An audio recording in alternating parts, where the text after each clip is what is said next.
Hi everyone, আজ আমি বাড়িতে বানিয়ে নিলাম বাতাসা। বাতাসাটা সাধারণত পুজোতে ব্যবহার করা হয়ে থাকে।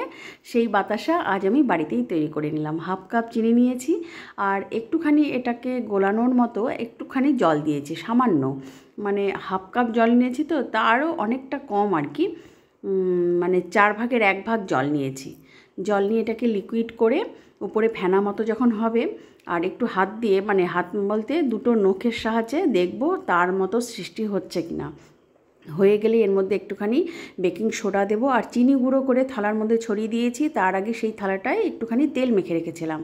দিয়ে এইভাবে দেওয়ার পর বোধহয় 8 মিনিট 10 মিনিটও না, আমি দেখলাম 8 মিনিটের মধ্যে জিনিসটা শক্ত হয়ে গেল এবং এত সুন্দর মানে উঠে আসলো। আমার তো সেই আনন্দ লেগেছে, মানে ভীষণ, ফার্স্ট টাইমে আমি এত সুন্দর, একদম সাকসেস, খুব ভালো হয়েছে।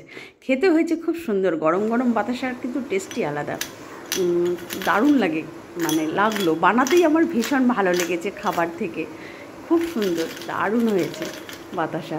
আর করলাম, আর খানিকটা বাতাসা মানে করতে করতে শক্ত হয়ে গিয়েছে, ওটাকে জল দিয়ে করতে চাইলাম, আর হলো না, যাকে এইটুকুই হয়েছে।